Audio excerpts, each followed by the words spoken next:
to Storytime Potato Booker. I appreciate you being here. Welcome back. Today we're going to try and finish up The Truth Shall Set You Free. Now I was going to do a big long exposition on what we've covered up until this point, but it's too much. So watch the other one, and then you can watch this one, and you'll be caught up. We can slide right into this. This book is my second collection of shorts, another glimpse of my shorts. We're doing Truth Shall Set You Free, and we're on the third chapter of Traitor. Now, these chapters seem to be kind of short, so we're going to go as far as we can, and I think we'll probably be done with this today. So, like I said, it's a short story. As I have stated before, I generally do a quote from something else. And the quote for traitor is, "A government that can at pleasure accuse, shoot, and hang men as traitors for the one general offense of refusing to surrender themselves and their property unreservedly to its arbitrary will, can practice any and all special and particular oppressions it pleases." And that is by Lysander Spooner. So now let's get into this story. For the next 3 days, they were to discover the identity of the impersonator. That they were really impersonating the chief became apparent when they let slip that they used to run a paper in Lower Ohio. Frank sent out a message in his own name with the one word, Perry. This was a joke used in the office of calling Scott Perry White whenever he got steamed up. He reminded them of the editor-in-chief on Superman. The response was immediately White. Well, it was possible that someone outside would know that it was unlikely. Frank sat back and looked at his boss. Well, looks like someone from her old office is trying to displace you. Scott tapped out a hold message. Turning to Frank, he asked for pen and paper. He quickly dashed off a list of those from the paper he knew to be in hiding. There were only 4 he knew of, and one of those was seated beside him. The others were Terrence, who ran the printing, Mary Ann, a reporter, and Sinecua, who ran finance and payroll. I can't see Sinecua trying to impersonate me. She never was around me enough to get it that close. Terrence could be a possibility, but I can't see him doing this. He's very by the book. He was a Marine and takes pride in his honesty and integrity. Frank shook his head as he read the last name. Scott, you can't be thinking of Mary Ann. She was almost like a mom in the place. She kept an eye on you and mothering you when you got sick. Scott looked as anguished as Frank felt. I know, but who of all these people knew me as well as she did? Frank, I know you were close to her, but frankly, I don't see it any other way. Frank rose and paced for a while as Scott watched him carefully. Frank picked up a piece of wood and shaved it to make enough tinder to light a small fire. All the time he shaved with hard strokes, gouging the wood and making chunks instead of slivers. When he finally got a fire started, he put a percolating coffee pot on and, leaning back, he closed his eyes. Scott, I think you're right. Remember all those notes she used to put up and how she could send out convincing assignments for people to go out and cover ridiculous stories all in your name? She had you down all right. Scott wasn't happy to be right in this case. Well, what's her next move?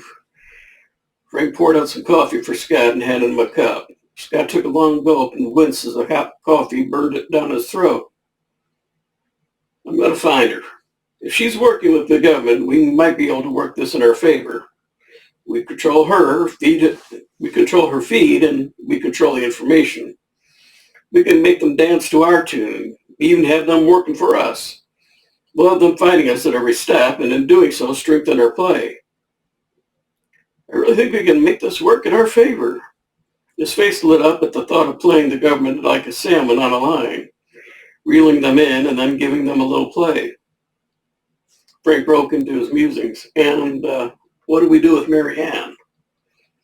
Scott's face dropped into somber lines and his lips tightened.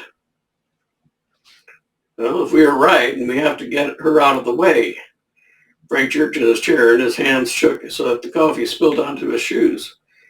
Scott, you can't be thinking what I think you're thinking. Scott leaned forward, his arms resting on his legs and his empty cup dangled from his fingers. Frank, if you think I'm capable of what you think I'm thinking, think again. Only might we put her out somewhere where we can take over her communications, so she can't do us any more harm. Frank straightened up and a slow smile creased his face. Let's put her in the basement of the paper. You said yourself it had all the comforts of home. She can be locked inside with plenty of emergency rations. She'll be out of sight and communication and our conscience will be clear. Scott blew out his breath and settled more comfortably into his chair. Now the hard part of location could commence. Then they could figure out how to commandeer some transportation and get her into hiding. Hold on one second, I just want to get some tea.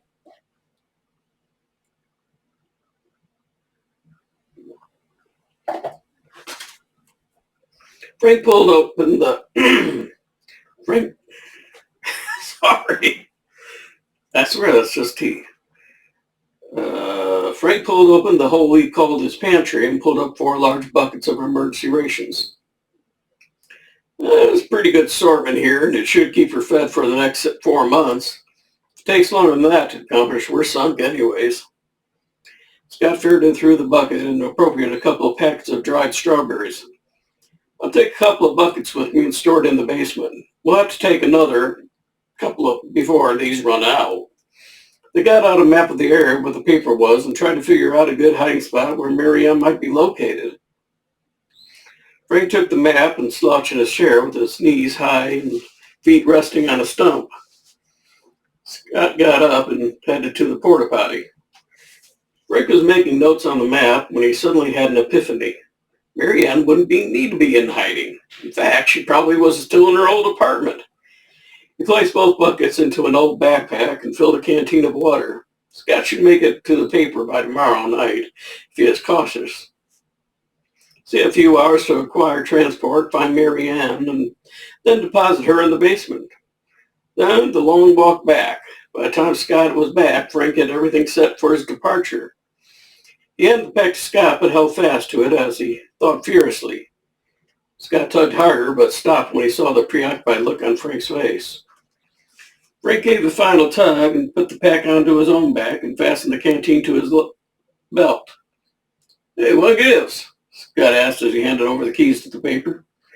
Frank sat down with the pack resting on the seat and himself just barely seated on the edge. Chief, you have to stay here, and when I give you the signal, you'll have to carry on from there, from that last communication. I can't sound like you, and I'm pretty sure she's using your persona to influence others. You met her run a small-town paper, but you were well-known and well-respected. I'll send you a message and see if we can find anything of what they have been discussing. I should be back in, 3 days at the most. Drawing himself up and adding a couple of rips to his bag to make it look well-worn, he hitched the bag into a more comfortable position, grabbed a stick to aid him walking, and set off for town.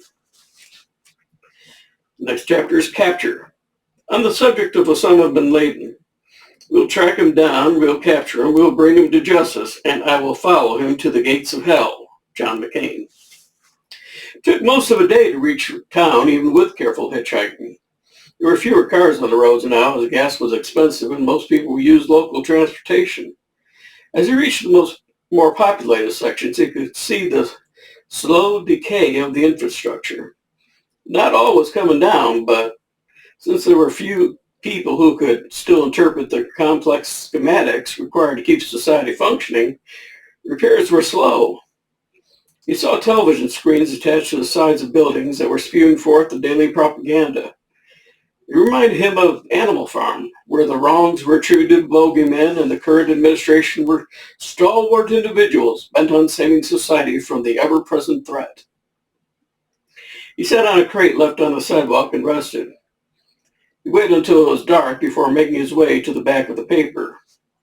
Ensuring he wasn't watching, he followed, he bolted the door Scott had instructed.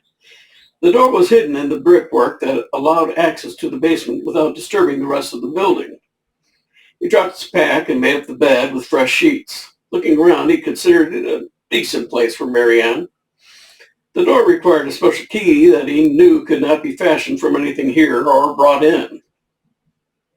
In other words, she couldn't get out with a bobby pin or a paperclip.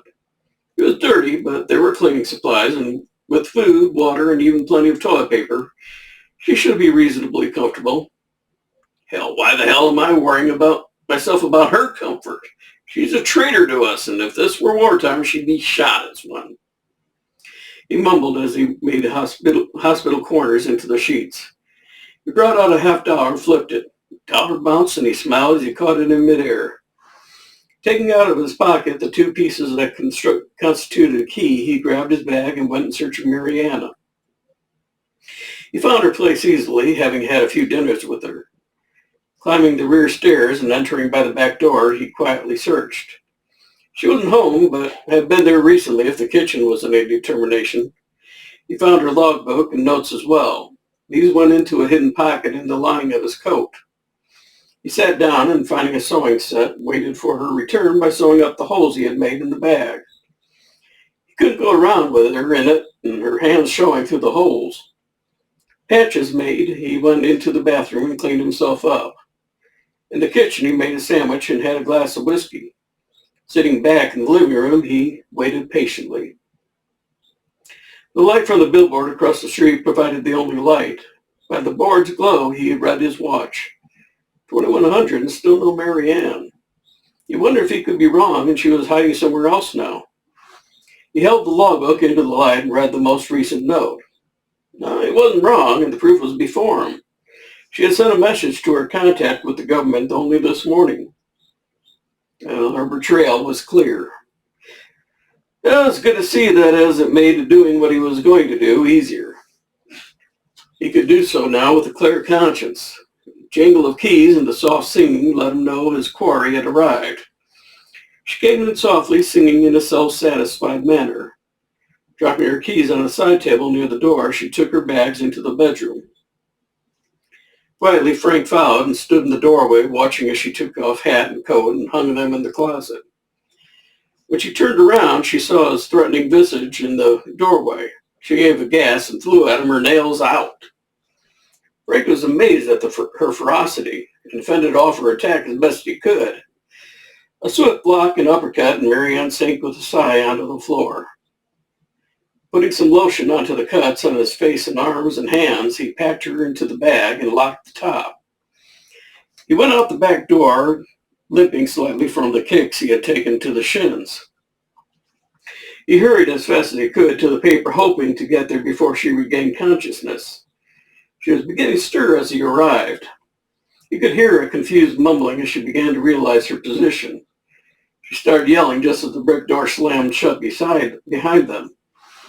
He tossed the bag onto the bed and undid the hasp. She slowly clambered out like a disheveled butterfly from its cocoon.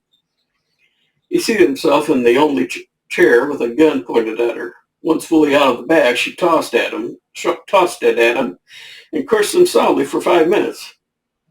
You've got a hell of a nerve cussing me out, considering what you've done. He pocketed his gun and quickly swung it back out as Marianne made to lunge at him. Look, I'm going back to your place to pack some essentials for your interment. When I get back, I expect to see you here sitting on that bed or chair and away from the door. I swear, if you are near the door when I come back, or if you try and bring me when I come in, my only concern will be how and where to bury your corpse. Have I made myself clear? Still defiant, she nodded. He picked up the bag by kicking it up with his foot and catching it. Never taking his eyes off her, he backed up to the door and unlocked it. The door opened, and he kicked it back and slammed it shut again in one smooth motion. Rushing back to the apartment, he filled the bag with toiletries, sweats, underclothes, pajamas, and all the jeans and tops he could find. Added a few bottles of scotch and glass, he closed the bag and did a final check for anything that they could use for more information. Checking the walls for safes or any other logbooks, he turned off the lights and locked the doors. Get another drink here.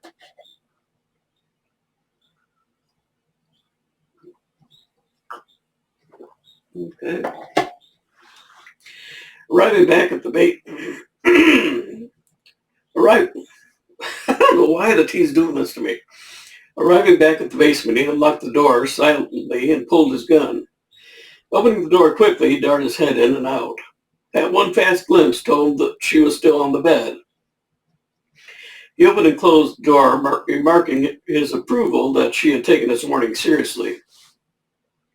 In the dim light, he could see her, but when he approached the bed and dropped the bag, what he saw clearly was that she was reclining back and was completely unclothed. The smile on her lips was a challenge. Frank blushed as he looked at her supple form. She was an attractive woman, very attractive, and he hadn't seen one in a while. The scent she gave off was of roses and cinnamon and went to his head momentarily, clouding his senses and mind. He shook his head sadly and, reaching into the bag, tossed her a robe. Nice try, but no, you should have enough in the sack to hold you for quite a while. I'll swing by with more food later. She struggled into the robe, hindered by her anger. She knew Frank well enough to know that nothing she could say would change her situation. How long am I going to be here? Frank edged towards the door. Until things are settled. Shouldn't take long if we work it right. Say 4 months, 6 at the most. He swung the door open and closed as Marianne roared in frustration. As he made his way surreptitiously back to his home, his mind was haunted by the image of Marianne laying on the bed, and the beguiling memory of the sight and scent of her almost turned him back. Only the memory of her betrayal kept him from weakening. Returning to the cabin, he was surprised that Scott wasn't there. Checked the sleeping area, and no, he was standing next to the lookout post when a pine cone dropped on his head. Looking up, he saw Scott grinning as he climbed down. Frank, it's great to see you back safe and sound. I watched you from on high to ensure you weren't followed. You weren't. Frank made a fire, and Scott gathered provisions for some lunch. Scott grunted as he squatted to put some potatoes in the fire. So, how's our friend finding her new quarters? Frank didn't answer immediately. Scott looked up to see Frank's face harden. She'll get used to it. He pulled out the logbooks he had acquired and her notes. Placing them on a board he put on top of the table, he started working out what was known, unknown, projected, expected, and finalized. Scott made lunch and let Frank get on with the analysis. It must have been engaging because when he was served, Frank continued letting his food get cold. Frank reached into his bag and dug out a small flat-screen television and digital aerial and started checking on the government's propaganda. Scott got out Marianne's laptop and phone and logged into her Facebook account. He noticed with approval and relief that both had a scrambler and satellite evasion software. He listed out the current conspiracy theories and how long they had been current. He annotated the government's response to any which conflicted with the government's stand-on issues. Then checked on followers and what set the tone for high influencers and longevity, as well as the type of comments these engendered. Working well into the night, they took a break at 0300 and to start fresh and after some sleep. Next chapter, a plan. By failing to prepare, you are preparing to fail, Benjamin Franklin. And there's just about 5 more pages. Scott was up early and delegated himself to getting some breakfast. The Snares had provided a couple of squirrels and the cellar some carrots and onions. He had some garlic, mustard, leaves for flavor, and voila, a feast fit for a hermit. Frank roused himself and splashed his face to wake up. He started to set up his desk outside as he had the day before and stopped when the delicious scent of fried squirrel hit his nostrils. Hell, I had no idea you were such a good cook, Frank complimented. When this is all over, maybe you and I could open up a restaurant. Scott grinned as he placed a squirrel in size onto each plate. As they ate, they talked. Well, want to run over your findings so far? Frank asked as he gathered his notes from the day before. From my readings of last night, it seems the time is getting closer faster than we thought it would. We have the 5 current stories we could tack onto with adding our slant and bring them into our fold. This way we don't have to start from scratch. 14798 has been doing the lead responses, and the comments show they're starting to gained a following. 26,542 is having the same effect on another two. 53,427 is concentrating on the fifth, but with the highest degree of success. I almost think 53,427 was in advertising, as he can sway people to our way of thinking easily. This phrasing I find interesting. I think they should be working closer together and developing a link so when we apologize. So when we go to the main push, it's a concerted effort. Scott looked at the numbers of the book and then did a recall of the advertisers he knew. I think I recognized 53,427's work. Remember the push when the retro soda line went out? His copy pulled at the heartstrings and memories of bygone eras. It's the approach he's giving this, and it's working. Frank sat back and picked his teeth. He had plucked a rib bone from the squirrel and used that as a toothpick. I think you're right. If there's any chance 14,798 and 26,542 converting slowly to that method? Scott looked at the line those two had been using, and with a slight conversion, it would match up nicely. It should be an easy merge. Now the question is, where is the prize and how do we sell the payoff? Scott paused as thought after thought came to his mind, and a slow smile spread across his lips. Tell you what, send them into the Daily. We can print out the truth, and then once it's out, we publish online. The whole history of betrayal from the president on down. We have the government already helping push their own demise as the buildup has been going on. 54,928 is hooked up to all the electronic billboards for the time we need them. They have given the same information to 11,145 as backup. Scott, if we're going to do this and government figures out where we're headed, you do realize that the Daily will become a target. Scott nodded absently.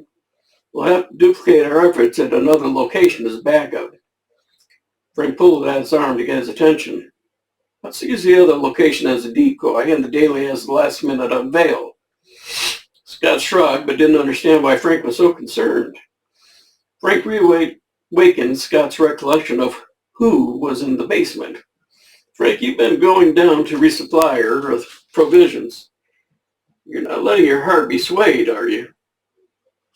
Frank drew himself up. No, but she has been down there for quite a while and is going stir crazy. I'm afraid she might commit suicide.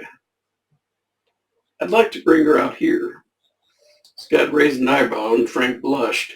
Not for the reason you're thinking, you old lech. If I was going to do anything like that, I could have any time I visit her. Paused and thought, but that would have given her a wedge we couldn't afford. Scott nodded. Frank, I'd like to agree to bring her here, but you'd be taking a hell of a chance and everyone would share the risk. I mean, how can we trust her now? The two men stared at each other in silence for a while. I'll go get her, was Frank's response when the face-off had gone on a while. Scott nodded resignedly. With Frank gone, Scott got on with the subterfuge of feeding the government with what information was needed to sway them into helping the cause of truth and freedom. With the fabric of society beginning to dissolve, the current leadership was feeling more and more threatened. Though they consistently claimed things were under control and people were frustrated, the people were frustrated and losing faith. In a short while, it wouldn't require much of a push to have them bang for new leadership. The problem was, it was making the current admin more dangerous. Frank returned with Marianne in tow, though not exactly as a prisoner anymore. Scott could see Frank wasn't taking any chances.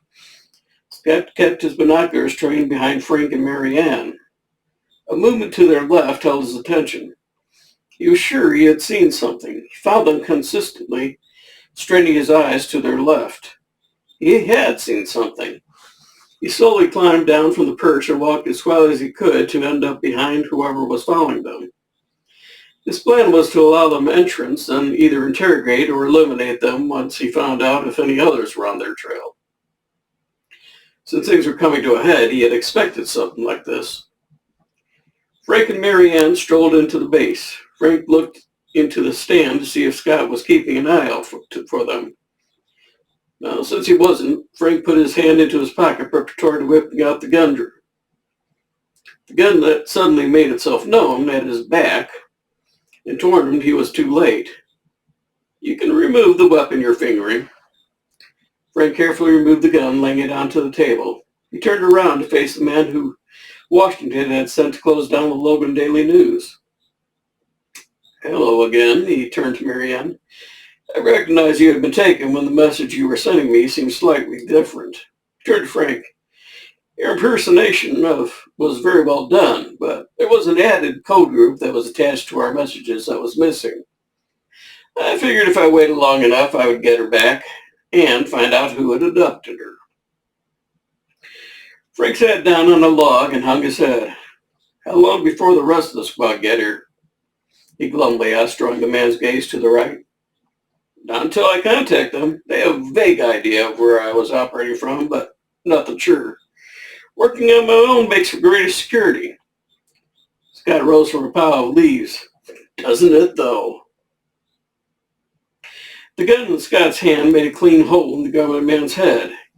He pointed at Marianne Blanche, but remained firm. Scott shook his head and lowered the gun. "Let's get this piece of trash buried with the other garbage." Frank prepared lunch for the three while Scott and Marianne talked. Scott came back and a subdued Marianne followed. Scott looked at Frank as he used to in the office when he needed Frank's confidence. "Frank, Marianne has explained the situation that forced her to do what she did. She has asked me not to go into details with you, so I won't, and will only ask you to trust her again based on my word." Frank leaned back in his chair and rubbed his eyes and temple. "Scott, if you say she's okay, I'll take your word for it." He looked over at Marianne, who was returning his gaze with hopeful eyes. "It's going to take me a while before I can trust you unreservedly."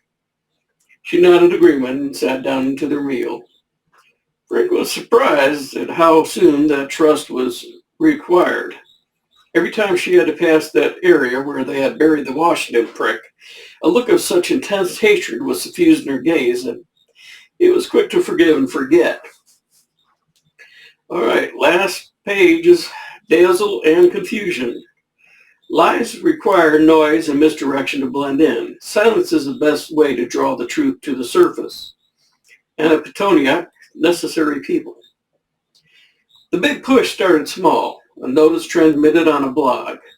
Go to your nearest highways at a certain time and receive an important message. The message was transmitted onto electronic billboards that said, "The time is coming." Nothing more, but it was enough that people started talking. What time? Time for what? It was reported on from person to person, influencer to influencer, and county to county. Word spread rapidly, and everyone had an opinion on what it meant. That was the important part of the plan.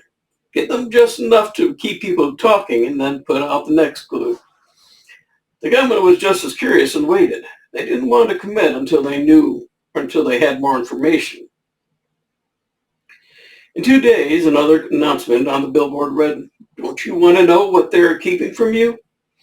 New guesses as to what the message was talking about spread like fire.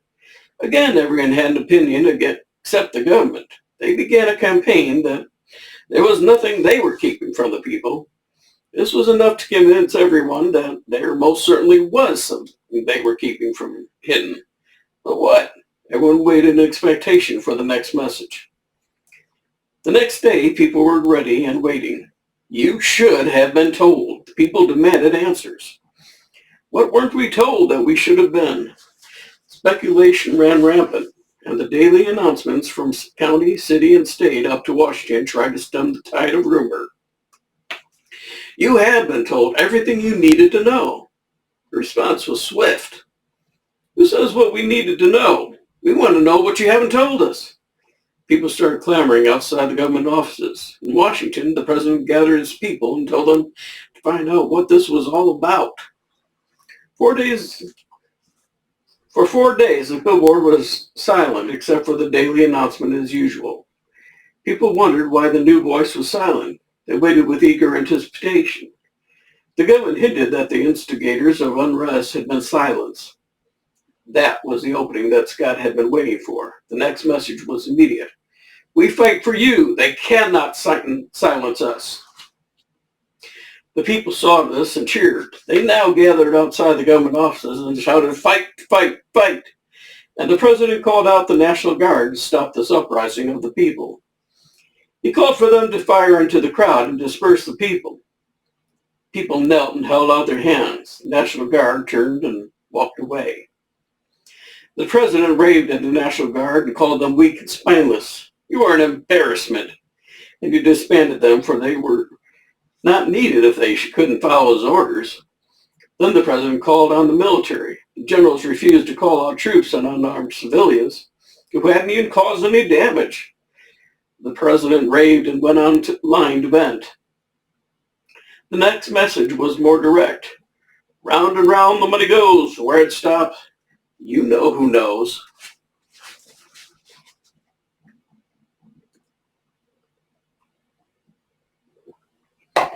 Someone on high leaked out that the president had funneled millions into his own companies and that he was forcing the government to contract through people he controlled and received kickbacks from. The president called the reports lies and pointed the finger elsewhere. A new message was soon posted. You starve and they party. And pictures were posted of clandestine parties at the White House where food was loaded for the select few while people around the country went hungry. Influencers clambered down to rooftops around the Capitol with Zoom cameras and posted the extravagance of the leaders who were claiming they worked for the little person. The people were enraged and called for an accounting. The president stonewalled and tried to direct attention elsewhere.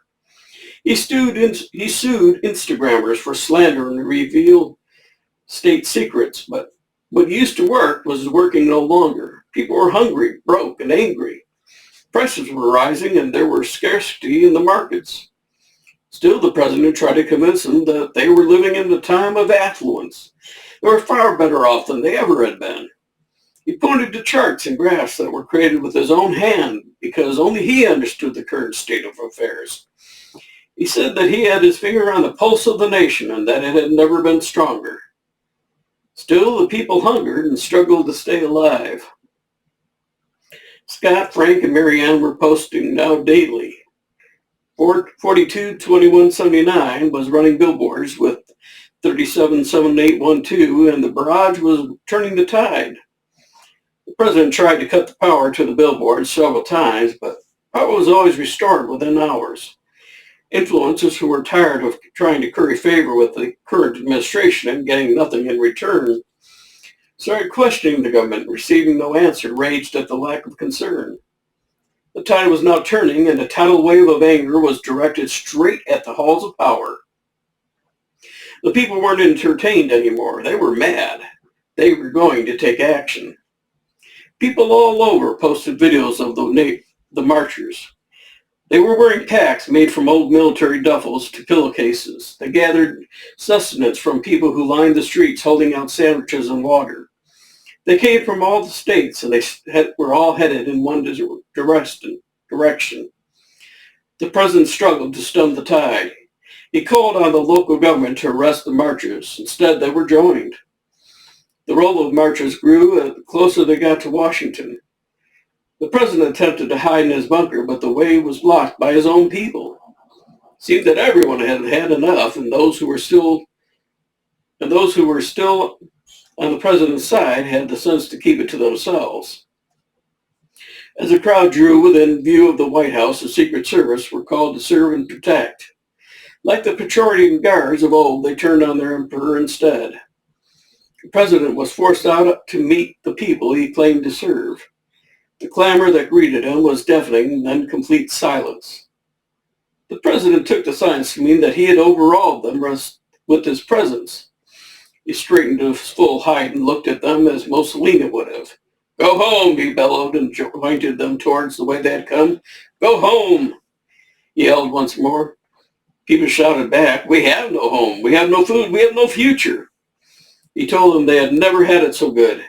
He said they were in a period of great fortune and they should give thanks that they had a leader as astute and powerful as he. The president grinned as he saw the people bend over. All who were on the portico with him moved out of the way or back into the building.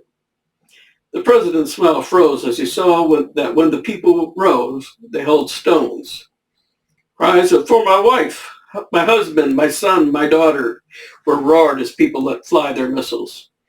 The president dropped on the barrage, and when he fell, the people cheered and threw more so that the porch was filled to overflowing. From a doorway and waving a flag came an undersecretary. He carried a megahorn and had been delegated as the intermediary. "The people we need have been in hiding. They will be found and brought back. They will repair that which was broken and restore order. Give us time and we promise on our lives that we will make this happen." The people picked up stones and raised them on high. The undersecretary dropped the megaphone and tried to run through the door, but the doorway was locked. He turned and flung himself into supplication on his knees. The multitude replied with a single voice, "Remember your promise, or we will be back." So that's it. Oh wait, there's one more chapter. Sorry, just one more page. Returning to the beginning. The quote is, "Perhaps this is where our choices lie, in determining how we will meet the inevitable end of things and how we will greet each new beginning." Elna K. Arnold. Frank poured water, ensuring the campfire was completely out. Scott packed up whatever food remained, while Mary Ann packed what they had left of their belongings. Together they walked back into town, joining the mass of humanity returning from reclaiming the government. The three friends went up to Mary Ann's apartment. Frank and Mary Ann made dinner while Scott went to the paper and brought back the rest of Mary Ann's belongings. The process of rebuilding would begin soon, and the officials that were in hiding would be returning to help rebuild. Politics was going to be run open finally, and the people were going to be careful not to let things return to the way they had been. There were plenty of watchers now, and the newspapers would once again herald the truth. Thankfully, influencers had grown tired of public scrutiny and became entertainers.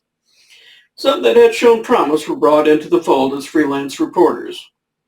It would take time for things to become normal, or whatever the new normal was, but the people were watchful now and would ensure that those in power remained there, would understand their duty to the public. Remember your promise, or we will be back. So that's it. That's the story I wanted to read from another glimpse of my shorts. I'm going to be taking a short hiatus, going back to school for a little bit, so I'm not going to have much time. Going back full time. So I appreciate you coming here. As soon as I can, I'll see how these classes go, and if I have time, I will pick a new book or a new story. I think I'd like to do my one with the time-traveling artist. That's another one of my favorites. I really enjoyed writing, so I'd like to share that one with you. So that, yeah, I'll probably do that one. That one is Artistic Endeavors. That's this one here. I've got all my books here. So that will probably be the next book that we read. So I look forward to reading that to you. I hope you look forward to hearing it. So thank you again for visiting. I really appreciate you being here. I'm so glad that somebody's out there listening to my stories, and I look forward to seeing you again on my next reading. So be good, be careful, be good to yourself. Bye.